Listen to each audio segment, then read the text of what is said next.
हजरत उमर ने खत लिखा, वजीर खजाना से कहा कि गरीबों की लिस्ट बना के भेजो, मैं उन्हें कुछ मेरे पास माल आया तो मैं बांटना चाहता हूँ। तो वजीर खजाना ने जब लिस्ट बनाई तो चौथे नंबर पे गवर्नर का नाम भी लिखा था। कहने लगे हुजूर मेरा गवर्नर भी बड़ा गरीब है। हजरत उमर ने वो नाम पढ़ा तो वजीर खजाना को तलब किया, फरमाया तुम्हारा गवर्नर भी गरीब है?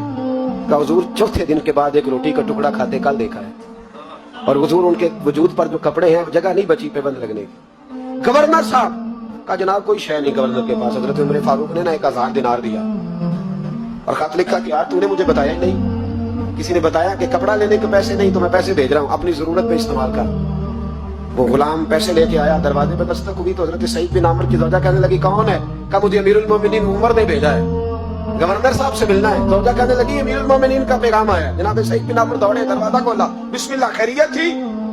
तो खत दिया। हजरत उमर ने खत लिखा है कि आपके पास तो कपड़ों के पैसे नहीं थे, बताया ही नहीं। फिर 1000 दिनार दिया। तो हजरत सईद बिन आमिर कहने लगे इन्ना लिल्लाहि व इन्ना इलैहि राजिऊन। ज़ौजा कहने लगी खैर तो है, अमीरुल मोमिनीन खैरियत से तो है, इन्ना लिल्लाह पढ़ रहे हो? फरमाने लगे उससे भी बड़ी मुसीबत आई है, मेरा राज मेरे रब के साथ था, मेरा राज खुल गया। कौन है जिसने मेरा राज खोला है कि मैं गरीब हूँ? कौन है? और फरमाने लगे देखो जब से हुजूर का कलमा पड़ा मैंने दुनिया को करीब फटकने नहीं दिया, दौलत को दिल में जगह लेने नहीं दी। उमर ने क्या समझा है? 1000 दिनार मुझे भेज दिया। उमर शायद समझने लगे हैं कि मैं दुनिया की तरफ तवज्जो करूंगा।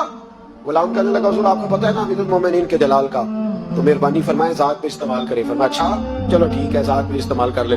दरवाजे पे खड़े होके आवाज लगाई, गरीब सारे आ जाओ, गरीब सारे, गरीब सारे आओ, गरीबों आओ। सब गरीब आ गए। 1000 दिनार वहीं बैठे बैठे बांट दिया। खादम करने लगा हुजूर ये क्या है? मैं तुमने कहा तो था जात पे खर्च कर लो, ये मैंने जात पे खर्च किया है। जब सुबह कयामत में जाऊंगा तो ये पैसे मेरी जात के काम आ जाएंगे, ये मेरी जात के काम आएंगे, जात पर ही तो खर्च किया है। वो गुलाम कहता मैं वापस आया, हजरत उमर से आके कहा कि सईद तो बड़ा आला है। हजरत उमर कहने लगे सिर्फ सईद नहीं, जिसने भी मुस्तफा का कलमा पढ़ा है। कहा हुजूर नहीं मैंने तो उन्हें देखा है। कहने लगे चल 2-4 और भी देख ले। 400 दिनार दिए। कहने लगे जा अबू उबादा बिन जर्राह को तोहफा दिया। कहते मैं हजरत अबू उबादा बिन जर्राह के घर गया, मैंने कहा हुजूर ये अमीरुल मोमिनीन ने आपको जात के लिए भेजे। फरमाने लगे अल्लाह उमर पे रहम खाए, उससे मुझसे ज्यादा जरूरतमंद कोई नहीं मिला था, मुझे ही भेज दिए। चलो भेज दिया तो कोई बात नहीं, सख्त आदमी है, इनकार करूंगा तो नाराज ना हो जाए।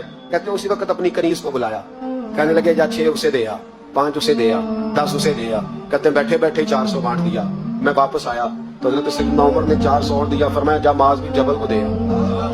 कहते मैं हजरत माज बिन जबल के पास गया, मैंने कहा अमीरुल मोमिनीन ने आपके लिए भेजे हैं। फरमाने लगे बड़ा अच्छा होता अगर उमर मेरे ईमान का गवाह बन जाता, बड़ा अच्छा होता अगर मस्जिद में बैठ के मेरे लिए दुआ कर देता। ये उसने क्या किया? पैसे भेज दिए। हमारे रसूल ने तो ये चीजें हमारे करीब आने नहीं दी। फरमाया अच्छा आए हैं तो लाओ।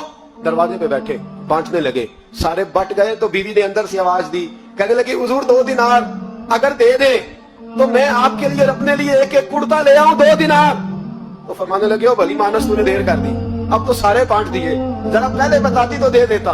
तो वो गुलाम कहते मैं बाहर खड़ा सुन रहा था, बीबी कहने लगी आपकी मेहरबानी मुझे बहलाए ना, मैं पहले भी कहती तो आपने फिर भी नहीं देने थे, मुझे पता है मुझे बहलाए ना, आप पहले भी कहती तो आप मुझे और रंग में बहला देते। वो शख्स कहता है मैं वहां से चला, हजरत उमर के पास आया, कहने लगे ये किसी और को मैंने हाथ बांधे। मैंने कहा हुजूर मैं